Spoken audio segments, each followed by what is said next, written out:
how many roster spots on average are you recruiting per year? Yeah.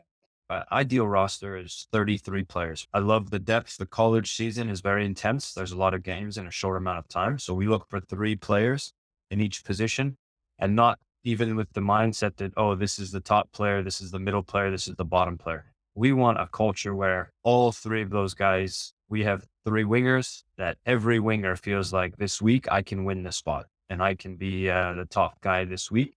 And that creates a training environment that is really special, very competitive. And in terms of the recruiting process that you asked for, the process for us is, I would say, very detailed, and it's also a long process. We want a relationship with guys. We want to get to know them. We want to get to know their academic achievements, their athletic background, their personality.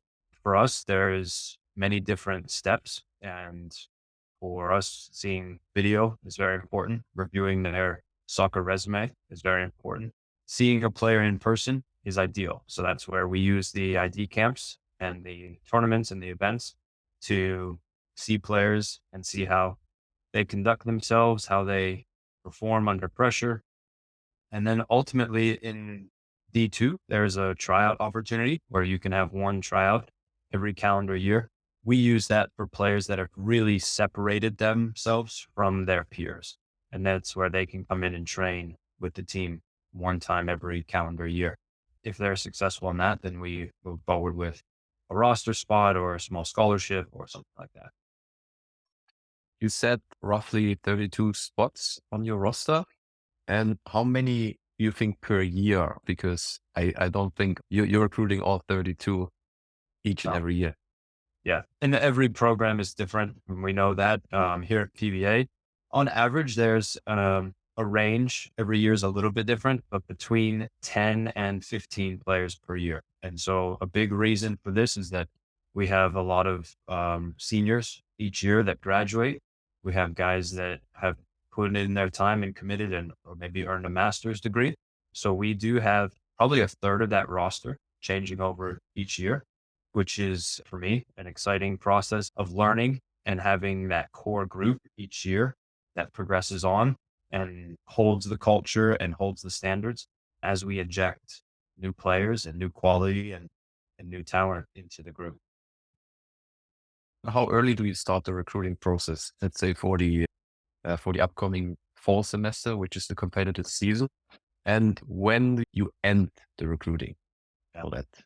I think it's a trick question. I think we're always recruiting. I would say probably the time where we are doing the least recruiting is when we are in season. So that time frame of preseason in late August to the season in November or December is probably the time where we do the least recruiting. But apart from that, for fall of 24, which would be our upcoming season, we are looking at players as early as January of 23. For me, it's going to be able to have that relationship, but also track progress. So we use the ID camp a lot for our younger domestic players to see, okay, how did you do when you came in December of 22 as a junior? And then you came again 6 months later. And then you came again 6 months later when you were a senior. And we've been able to see he's got a really good trajectory and growth in his environment. When it comes to our environment, we can really see that's going to continue on. And that's a measure that we do with a lot of our domestic players that we built relationships with. As far as sometimes the rumor is that a lot of Division 1 programs or programs is that they're signing players 2 years in advance. For me, that's not a big part of my approach and philosophy. So much can change in the ages of 16 to 18, even 18 to 20. So I'm not a coach that goes out 2 years in advance. I really want to see a player 6 to 12 months before they come to PBA and track them in that window to make sure that they're a high performer.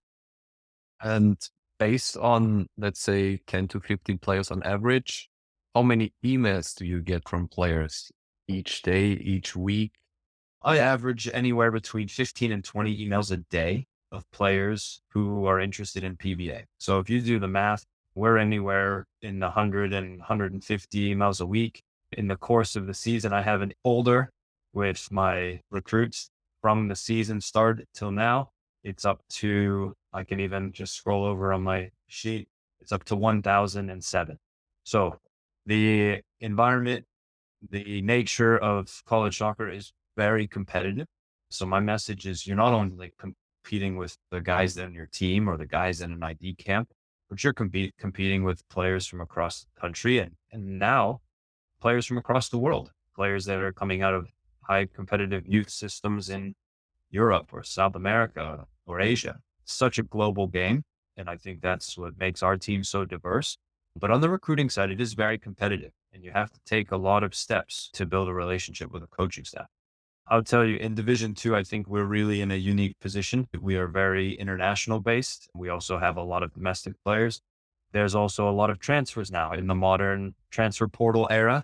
Division 1 guys that want to go down, but they don't realize that the rules are different. It's not about Division 1, 2, 3 in a hierarchy.